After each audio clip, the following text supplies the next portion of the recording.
Justice Elena Kagan is a graduate of Princeton, Oxford, and Harvard. She clerked for Abner Mikva on the DC Circuit and for Justice Thurgood Marshall. After brief practice in Washington at Williams and Connolly, she entered the academy, starting at the University of Chicago and ending up at Harvard. She served 4 years in the Clinton administration as associate counsel to the president and then as deputy assistant to the president for domestic policy. She was the transformative dean of Harvard Law School from 2003 to 2009, when she became Solicitor General of the United States. And 1 year later, President Obama nominated her as an Associate Justice of the Supreme Court. She is a gifted person who has been extraordinarily good in all of the very challenging positions that she has held. She also has a keen sense of humor, a deep insight into human nature and our institutions. Her lively and precise writing is a thing of beauty. Justice Kagan.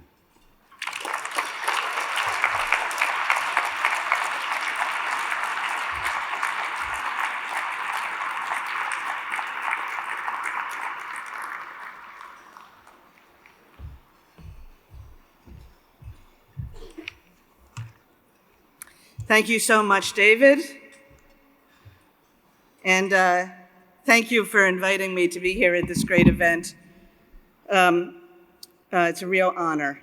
Thank you to Diane, and congratulations on taking over this wonderful institution, which has for so long played an important role in the development of American law.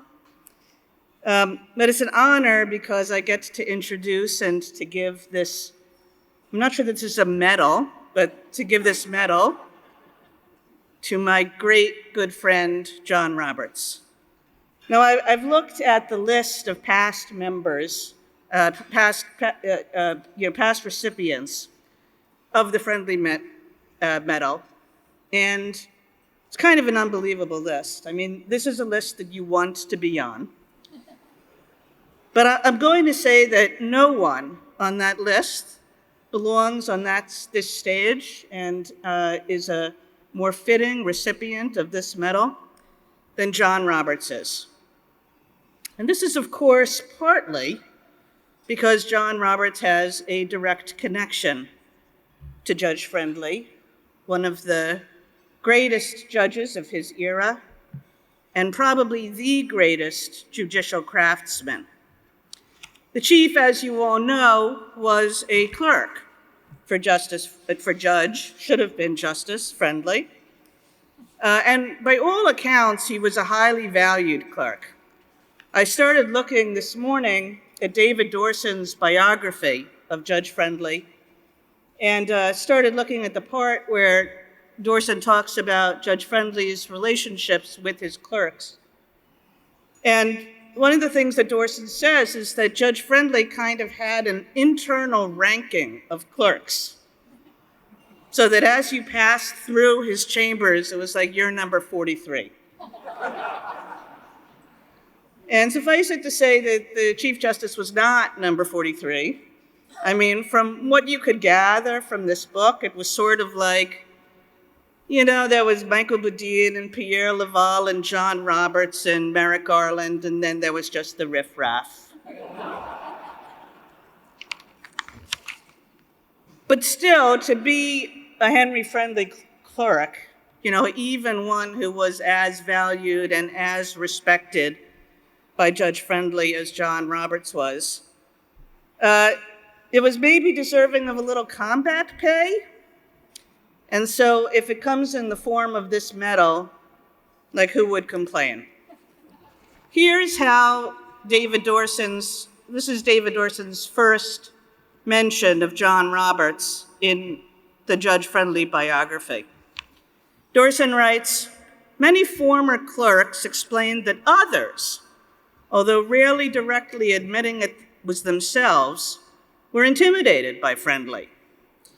One clerk stated that the common denominator of all visits to Friendly's office was fear coupled with anxiety. Deadpan," Dorson says, "deadpan Chief Justice John G. Roberts gave a specific example of this phenomenon. After explaining that he was not among those intimidated by Friendly, he shared that one time, after Friendly buzzed him into his office, he complained that everything was darker than usual and that some of the lights must have been out. Roberts could not bring himself to tell the judge that he was still wearing his clip-on sunglasses. He told Friendly's secretary after he left the office. Now, intimidated or not, John Roberts learned a lot from Henry Friendly. Or if not, then just by luck, John Roberts became a judge whom Henry Friendly would be deeply proud of, and who in fact mirrors some of Henry Friendly's greatest qualities. So everybody who knew Henry Friendly spoke of his extraordinary, analytic, lawyerly mind. And the Chief Justice, I can tell you, has that same analytic quality, that same analytic power. His mind is deep and quick and incredibly precise.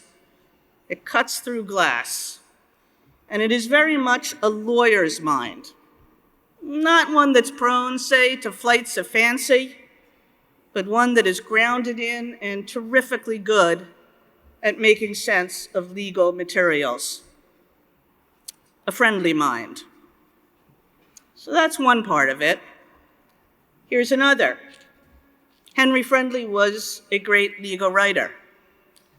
Now, it may be possible to be a great judge without being a great writer, but it sure is a lot harder. And neither Henry Friendly nor John Roberts had to worry about jumping that bar. I tell people all the time that the chief is incapable of writing a bad sentence. His writing has deep intelligence, crystal clarity, grace, humor, and understated style. So what I thought I would do this morning when I thought about these remarks was I thought maybe I would give you some sentences and ask you, is this Henry Friendly or is this John Roberts? So I know that there are a lot of the chief's clerks here, and you know that at the end of every year, the clerks give the Chief Justice a photo, and that you always put on that photo kind of the line of the year, right? And so this morning, I went into the chief's office to look at those photos because I thought I would get some good lines to give you and ask you to vote. But I decided it wasn't really going to work because here's what I found. When you ain't got nothing, you got nothing to lose. I mean, I don't think that that's even the chief's really, which I just wrote an opinion about that, you know, that. Or here's another one. Unfortunately, the canvas looks like one that Jackson Pollock got to first.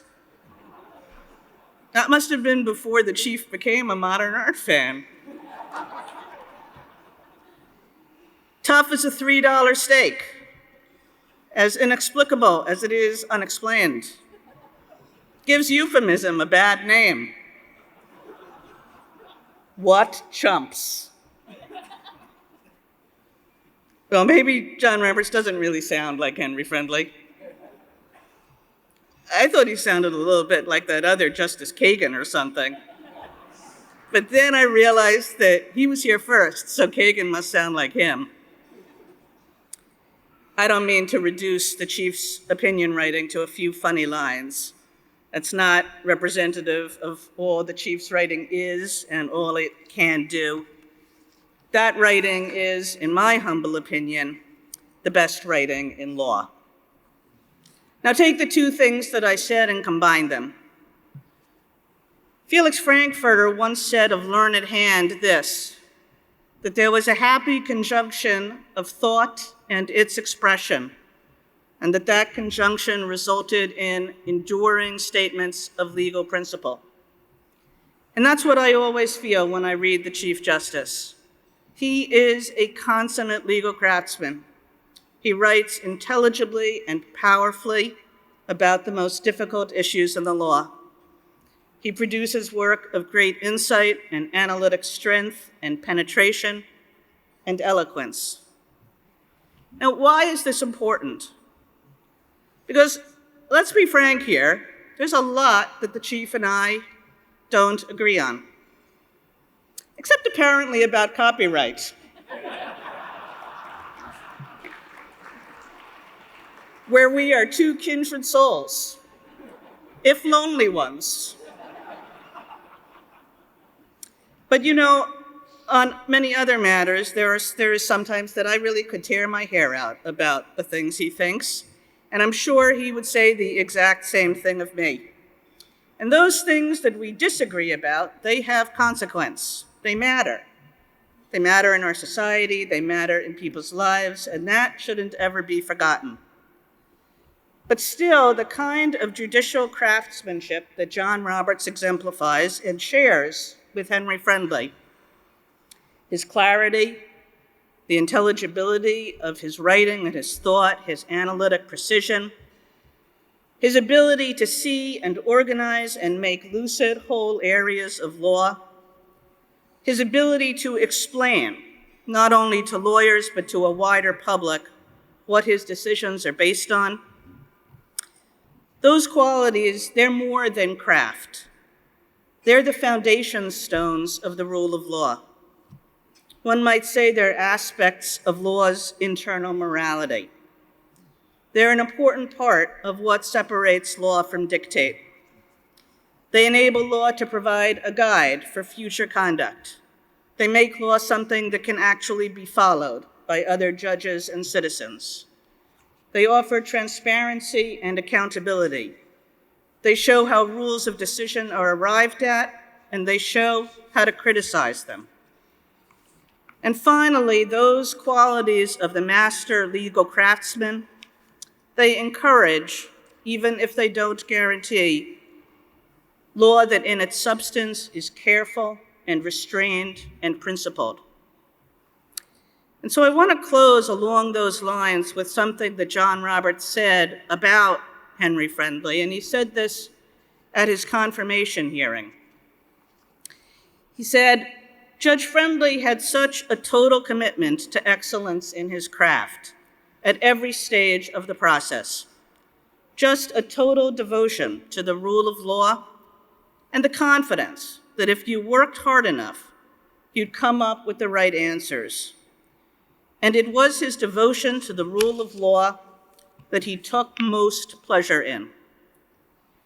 And one day, Chief, one day I'm confident that one of your clerks at his or her graduate confirmation hearing will say the same about you, and it will be just as true. And it is why I am very proud to present you today with the Henry Friendly Medal."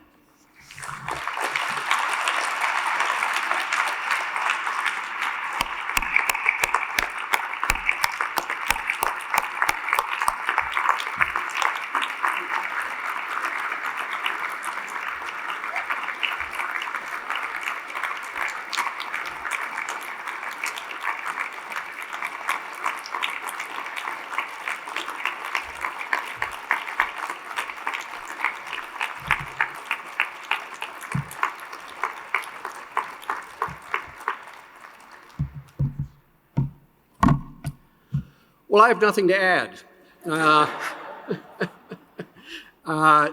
Justice Kagan, a deal's a deal, and I'm not going to tell you what the deal is, but you shouldn't look for any Justice Kagan ERISA opinions for a couple of years.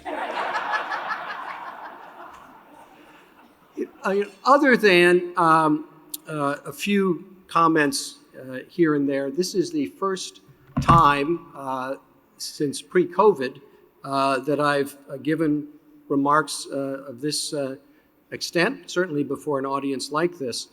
And when I sat down to sketch some of these remarks out, it occurred to me that I'd forgotten how to go about it. But then I remembered, first thing you have to do is begin with a joke. So with all these lawyers present, I thought I would tell a lawyer joke. But then I remembered you shouldn't tell lawyer jokes because the lawyers don't think they're funny and the non-lawyers don't think they're jokes.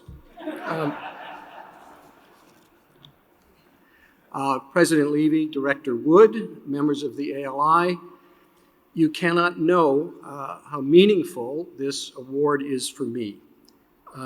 Judge Friendly's robe that he wore when he was on the Second Circuit hangs in my closet in the robing room at the Supreme Court. On my desk, I have a bas-relief of Judge Friendly's profile executed by Elliot Goldfinger, who also did the sculpture of Judge Friendly that is in the Second Circuit main courtroom. It looks across to the sculpture of Learned Hand. Yes, he was the greatest judge of his era, but I think that sells him short.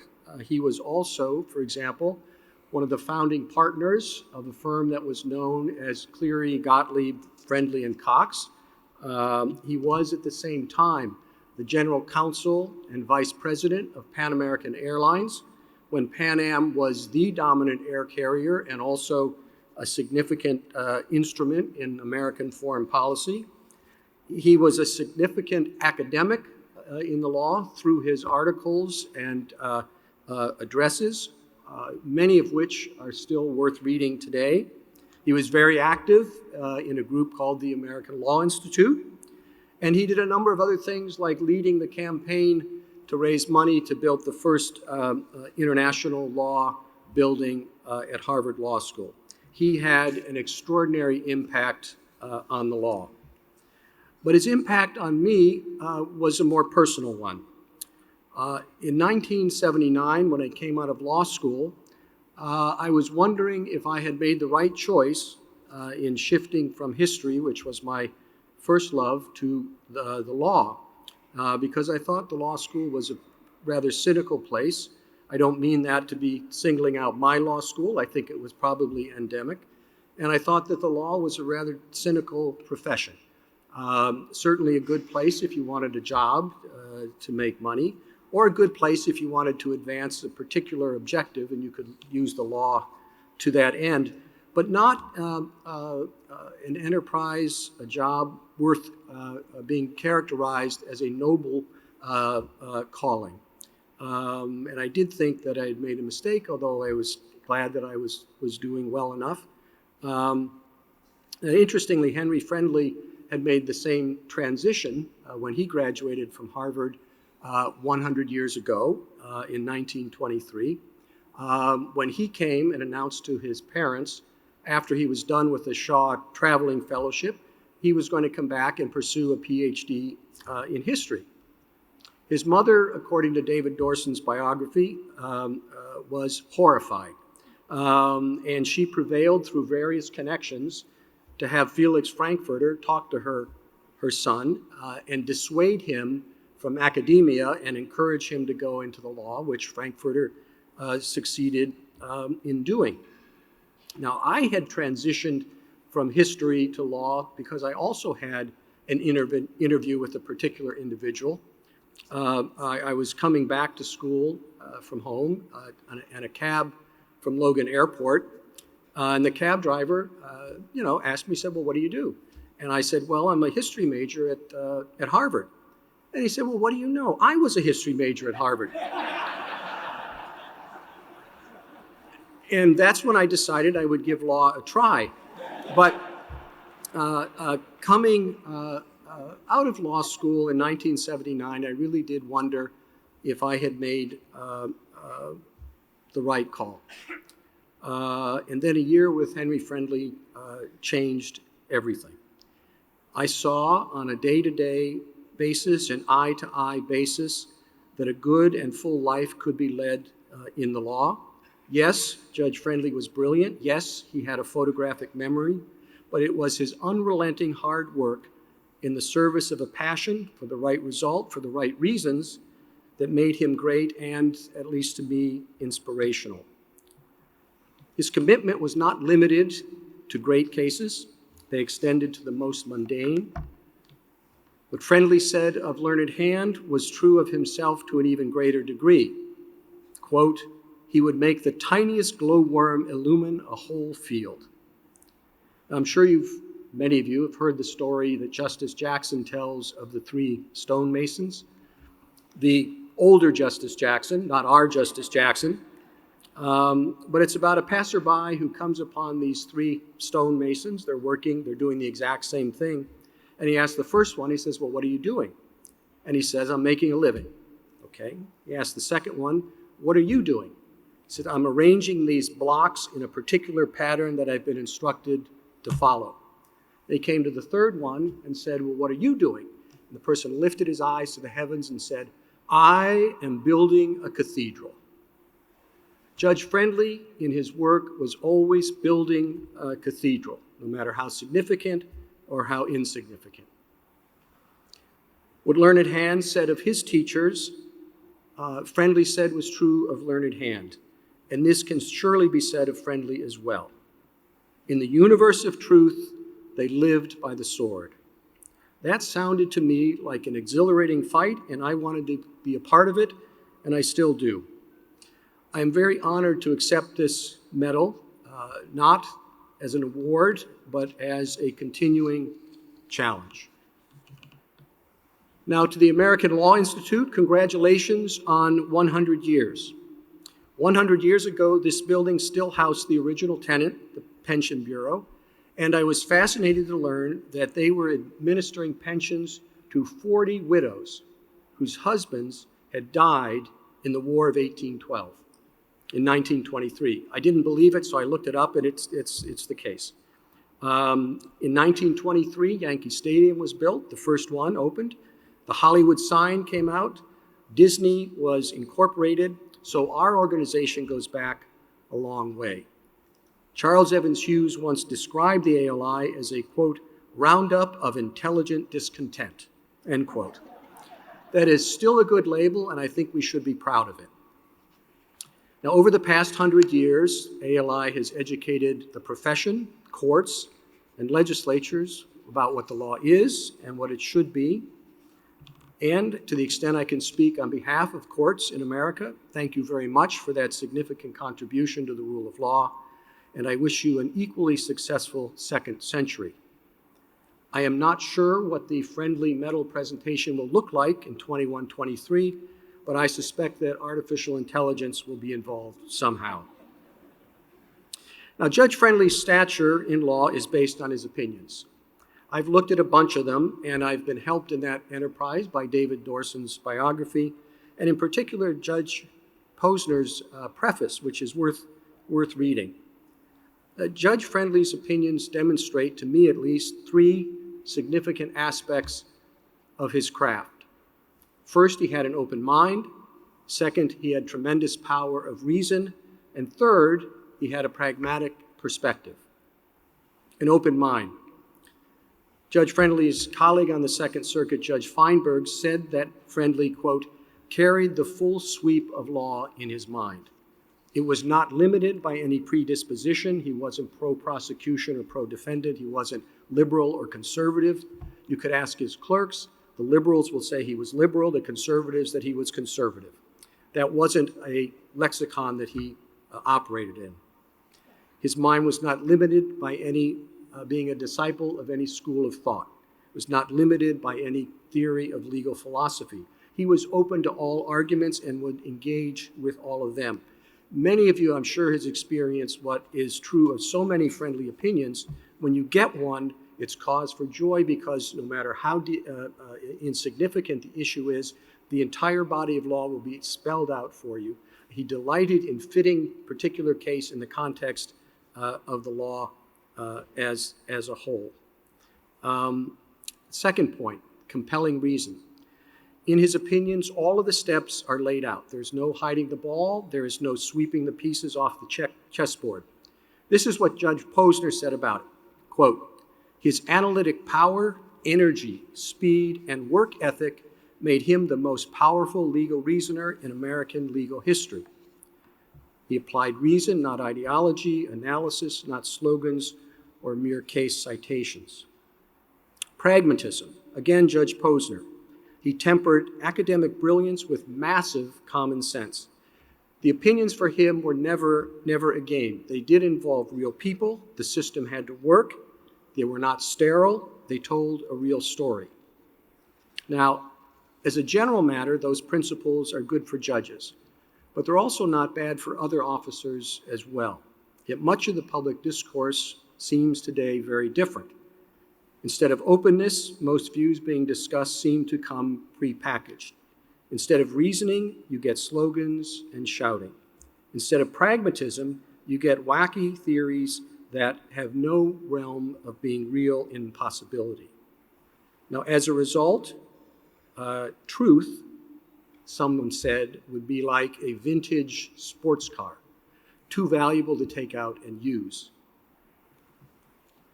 Which leads me to one area where I part ways with the man that I'm so proud to call a mentor.